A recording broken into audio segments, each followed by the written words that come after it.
All right. Good morning, ladies and gentlemen. It is time to do our daily lectionary readings. Find them. There they are. Sorry. On the right tab for Saturday, June 12th. Yes, this is pre-recorded. So we have Psalm 20 again. We're still working on that one. We have 1 Samuel 13, 1 through 15a, the first part of verse 15. And then Mark 4, 1 to 20. So Psalm 20. Wet the old whistle. The Lord answer you in the day of trouble. The name of the God of Jacob protect you. May he send you help from the sanctuary and give you support from Zion. May he remember all your offerings and regard with favor your burnt sacrifices. May he grant you your heart's desire and fulfill all your plans. May we shout for joy over your victory, and in the name of our God set up our banners. May the Lord fulfill all your petitions. Now I know that the Lord will help his anointed. He will answer him from his holy heaven with mighty victories by his right hand. Some take pride in chariots and some in horses, but our pride is in the name of the Lord our God. They will collapse and fall, but we shall rise and stand upright. Give victory to the King, O Lord. Answer us when we call. Beautiful song. Now we go to the Samuel passage. Sorry, scratchy eyes. And before we get into this we have some difficulties with this beginning of this passage because typically we have two very texts of the Old Testament. We have the Masoretic text and we have the Septuagint, which is the Greek translation of the Hebrew text, the Masoretic text. So these are the things, and for a lot of these guys, we don't have full text. They've put together from fragments, build this, almost like putting a quilt, finding the right piece or a jigsaw puzzle.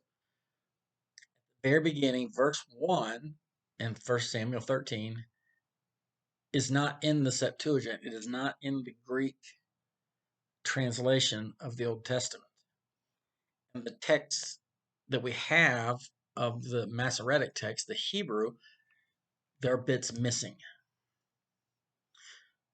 It is numbers, honestly enough, either because the numbers aren't in the text or we just don't have that. So verse 1 is kind of choppy. It says Saul was so many years old when he began to reign, and he reigned something in 2 years over Israel. We just have those blank spots. Saul chose 3,000 out of Israel. 2,000 were with Saul in Michmash and the hill country of Bethel, and 1,000 were with Jonathan in Gibeah of Benjamin. The rest of the people he sent home to their tents. Jonathan defeated the garrison of the Philistines that was at Geba, and the Philistines heard of it. And Saul blew the trumpet throughout the land, saying, "Let the Hebrews hear." When all Israel heard that Saul had defeated the garrison of the Philistines, and also that Israel had become odious to the Philistines, the people were called out to join Saul at Gilgal. The Philistines mustered to fight with Israel 30,000 chariots and 6,000 horsemen, and troops like sand on the seashore in multitude. They came up and encamped at Michmash, to the east of Beth Aven. And when the Israelites saw that they were in distress, for the troops were hard pressed. And the people hid themselves in caves and in holes and in rocks and in tombs and in cisterns. Some Hebrews crossed the Jordan to the land of Gad and Gilead. And Saul was still at Gilgal, and all the people followed him, trembling. He waited 7 days, the time appointed by Samuel, but Samuel did not come to Gilgal, and the people began to slip away from Saul. So Saul said, Bring the burnt offering here to me and the offerings of well-being. And he offered the burnt offering. And as soon as he had finished offering the burnt offering, Samuel arrived. And Saul went to meet him and salute him.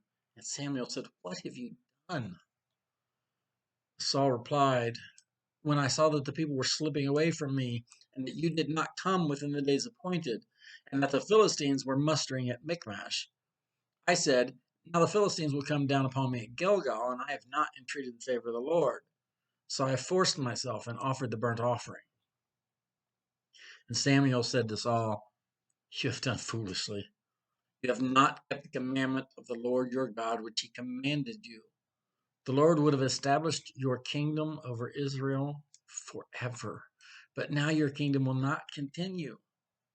The Lord has sought out a man after his own heart, and the Lord had appointed him to be ruler over his people. But you have not kept what the Lord commanded you." And Samuel left and went on his way from Gilgal. The rest of the people followed Saul to join the army. They went up from Gilgal toward Gibeah of Benjamin. And Saul counted the people who were present with him, about 600 men.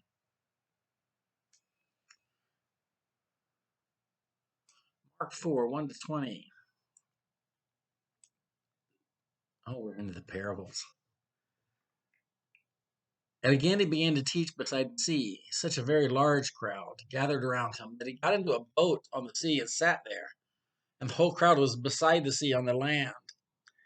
And he began to teach them many things in parables. And in his teaching, he said to them, "Listen, a sower went out to sow." Am I in the right version, by the way? Nice to check. Yeah, I still NRSV.